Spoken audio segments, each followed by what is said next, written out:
एक छोटे से शहर में एक गली के नुक्कड़ पर एक पुरानी खिलौनों की दुकान थी। दुकान में एक छोटी चमकदार लाल रंग की खिलौना कार रखी थी। यह कोई आम खिलौना कार नहीं थी, इसकी चमक और बनावट कुछ अलग ही थी। हर रोज़ बच्चे इस खिलौना कार को देखते, लेकिन दुकानदार ने इसे कभी नहीं बेचा। एक दिन मोहित नाम का एक लड़का दुकान के सामने से गुजरा। लाल कार ने उसका ध्यान खींचा। मोहित ने दुकानदार से पूछा, यह कार कितने की है? दुकानदार बोला, यह कार बिकाऊ नहीं है बेटा, यह एक खास कार है। मोहित ने पूछा, खास कैसे? दुकानदार ने कार मोहित को देते हुए कहा, इस कार के साथ एक राज जुड़ा है, अगर तुम इसे सुलझा सको तो कार तुम्हारी। मोहित ने कार को ध्यान से देखा। यह एक आम खिलौना कार की तरह लग रही थी, फिर भी कुछ अलग तो था उसमें। उसने कार को पलटा और नीचे एक छोटा सा ताला देखा। ताला? मोहित ने सोचा, क्या इस कार के अंदर कुछ छिपा है? उसने दुकानदार से पूछा, इस ताले की चाबी कहाँ है? दुकानदार ने कहा, चाबी तुम्हें खुद ढूंढनी होगी। शहर के पुराने हिस्से में एक बड़ा पीपल का पेड़ है, उसके नीचे एक खजाना छिपा है, उस खजाने में चाबी होगी। मोहित के लिए ये एक रोमांचक चुनौती थी। उसने अपने दोस्तों रोहन और रिया को इस राज के बारे में बताया।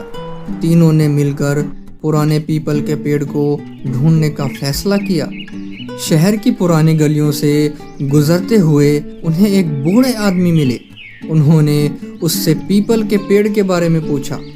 बूढ़े आदमी ने बताया, वो पेड़ तो सदियों पुराना है, कहते हैं उसके नीचे एक राजा ने अपना खजाना छिपाया था। बच्चों के लिए यह सुनकर ढूंढने की इच्छा और बढ़ गई। आखिरकार उन्हें पीपल का पेड़ मिल गया। पेड़ की विशाल जड़ों के बीच उन्होंने खुदाई शुरू की। कुछ देर बाद उन्हें एक लोहे का पुराना संदूक मिला। संदूक खोलने पर उन्हें अंदर एक छोटी सी चाबी मिली। वे दौड़ते हुए खिलौने की दुकान पर पहुंचे। मोहित ने चाबी से ताला खोला। कार के अंदर एक कागज का टुकड़ा था, जिस पर लिखा था, बधाई हो, तुमने राज सुलझा लिया। मोहित ने कागज को पलटा और पीछे की तरफ एक नक्शा देखा। नक्शे में एक जगह पर निशान लगा था। तीनों दोस्तों ने मिलकर उस जगह को ढूंढने का फैसला किया। नक्शे में बताई जगह पर उन्हें एक पुरानी हवेली मिली। हवेली के अंदर एक गुप्त कमरा था, जिसमें एक सोने का ताज रखा था।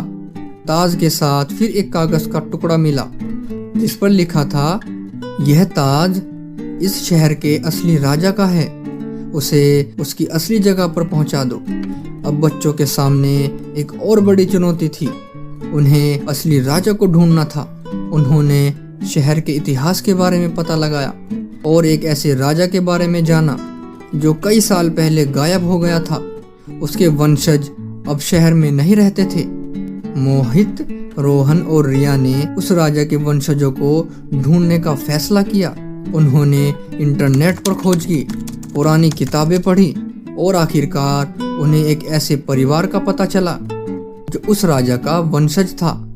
वे उस परिवार से मिले और उन्हें ताज के बारे में बताया। परिवार वाले बहुत खुश हुए और उन्होंने बच्चों को धन्यवाद दिया। उन्होंने शहर में एक बड़ा समारोह आयोजित किया, जिसमें राजा के वंशज को ताज पहनाया गया। मोहित, रोहन और रिया को भी इस समारोह में सम्मानित किया गया। उन्हें शहर के नन्हे जासूस की उपाधि दी गई।